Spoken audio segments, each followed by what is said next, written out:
join me for the Pledge of Allegiance.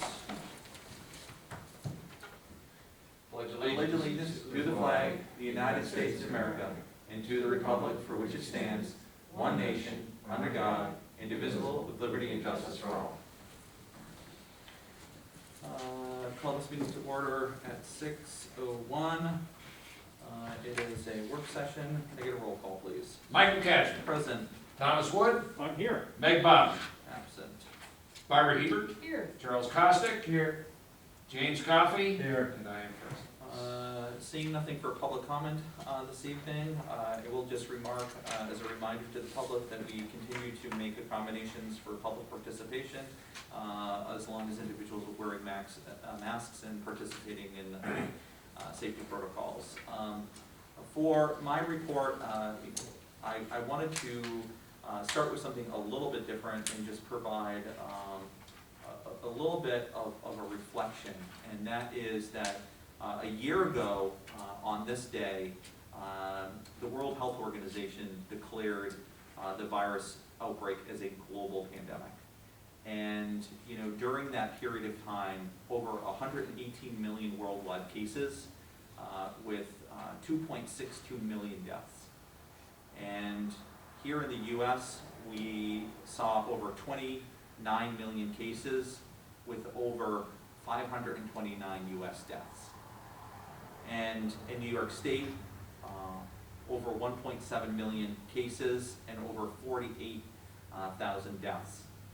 And in Clinton County, we saw over 3,843 cases. I believe there's slightly more, couldn't capture the full number this afternoon, but 28 deaths. The reason I share that is in this year, and it's been a year since New York has had its first case, and we're coming up very quickly about how we even begin to pivot as a local government through periods of Zooms and our planning board and our zoning board and all the other functions of this government found a way to be resilient, and it has been challenging. But I think it is also important to recognize that even with the continuance of our government and the achievements that we have made, there is much sorrow. I was reading an article just yesterday talking about, the average person knows a number of people that have either been infected or had someone within their circle of love, as they phrased it, that perished due to this virus. So what I would just ask is if we could take a moment of silence to recognize and honor those all that passed in the world, in the United States, and even in our own community.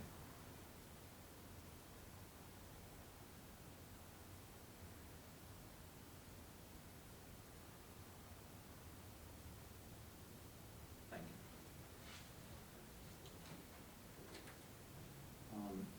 you. In similar, on the same topic, we are also seeing great light at the end of the tunnel.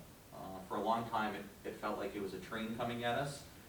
Now, more people are getting vaccinated. We are very lucky to have the state site that's doing a large number of vaccinations, along with the Clinton County Health Department and various other private companies.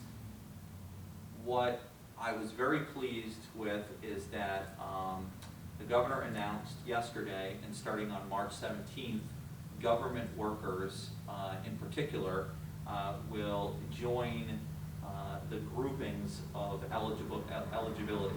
And that's not to say some employees didn't meet some of the other areas already, but I did inform them, highly encouraged our town employees to get vaccinated. I know I will be getting it when I can, and want to encourage our public. It's safe.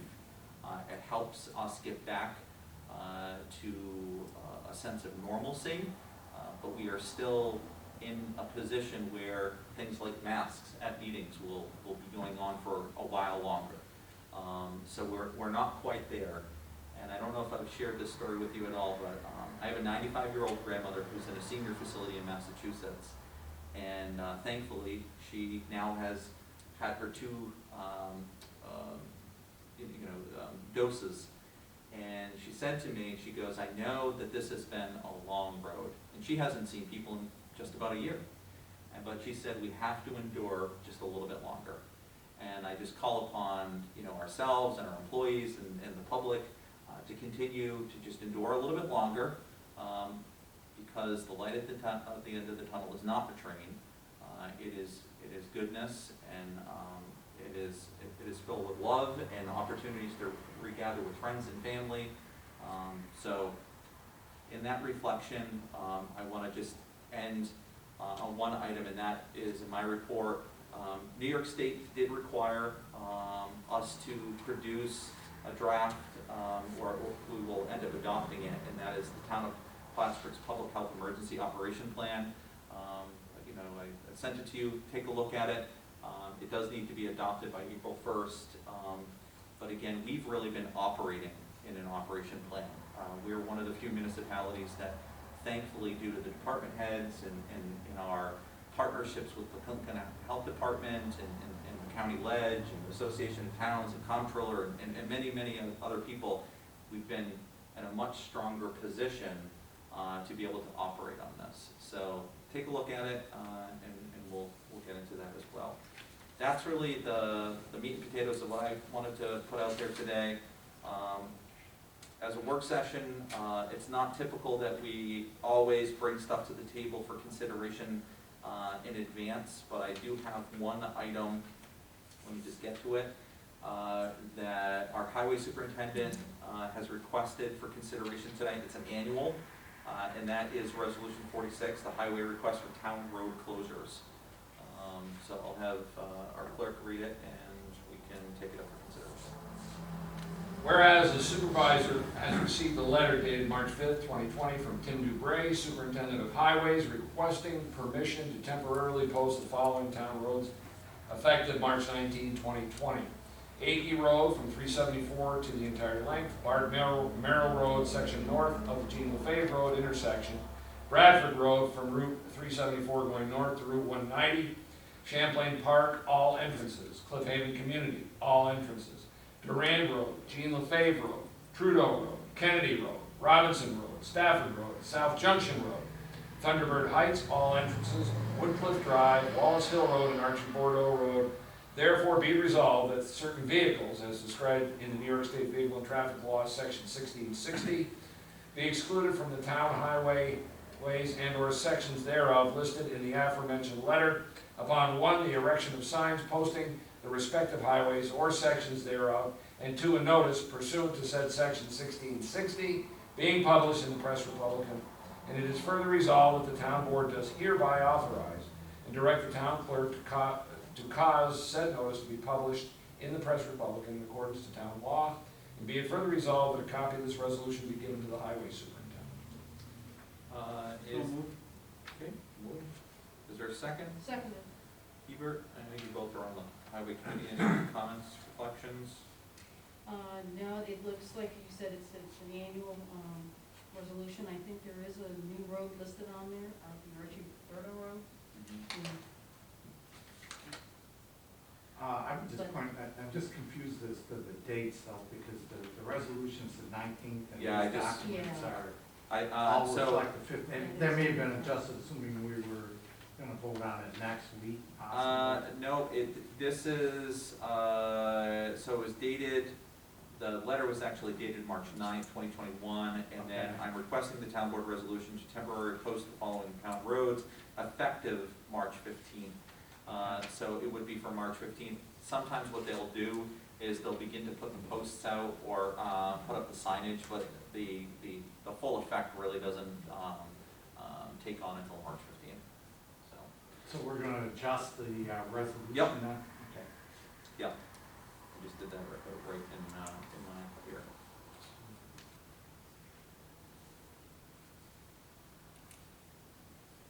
And this largely relates to spring cleanup too.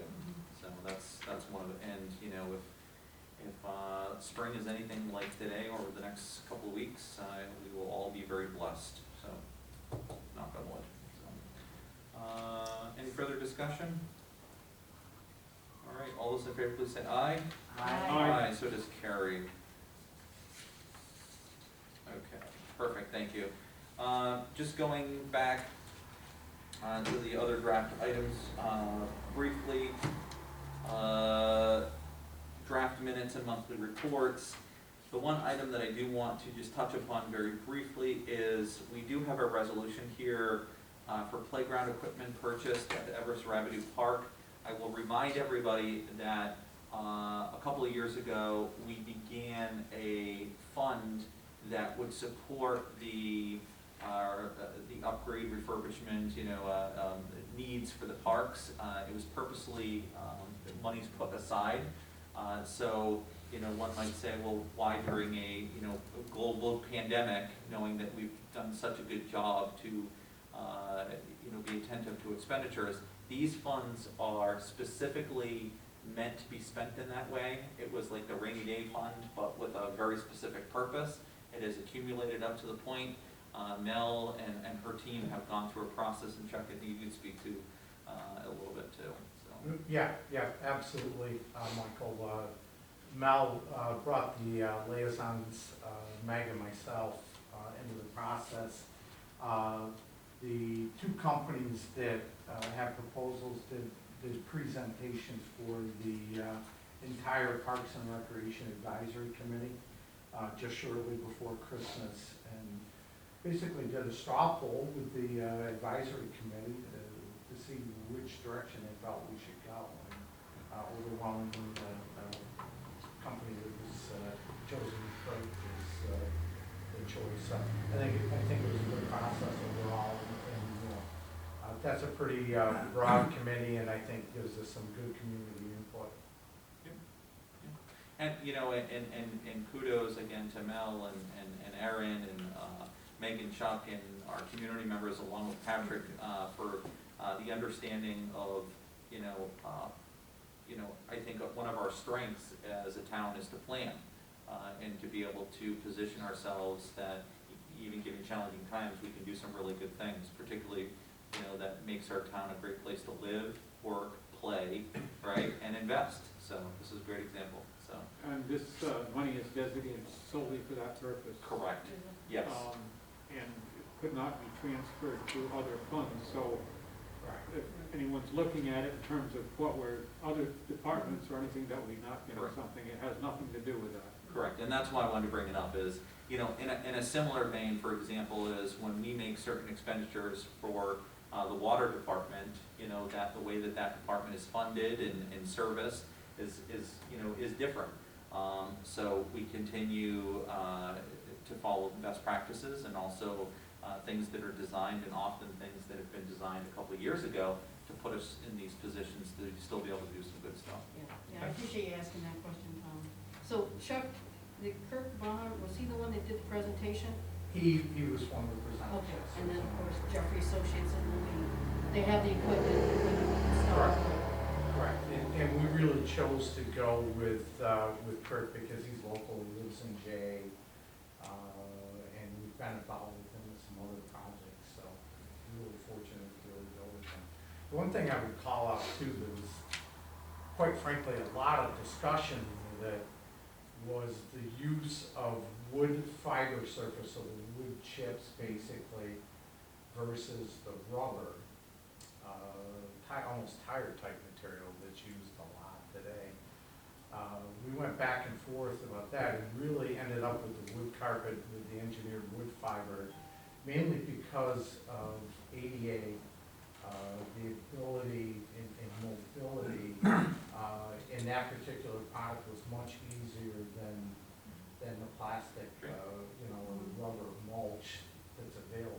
So a lot of good discussion, so there was a lot of input with this. And this really is part of a bigger vision for, for the park out there in Champlain Park.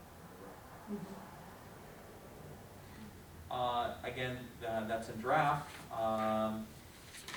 Is there any committee reports that any of the councilors wish to share at this time? Okay. All right, knowing the need to go into an executive session to talk about the ongoing pending litigation with the city of Plattsburgh, let me just roll through my head really quick. Michael, which litigation? It's annexation and, sorry, I just had the other thing in my head. And, yeah, and, no, and pending litigation with Upstone, so, all right. Is there a motion to the effect? So moved. Caustic, is there a second? Seconded. Hebert, can I get a roll call, please? Thomas Wood, Yes. Barbara Hebert, Yes. Charles Costick, Yes. Michael Cash. Yes, we will enter executive session at 6:16. No formal actions to take place. I'll give Kevin an opportunity to shut off the hearing. Thank you.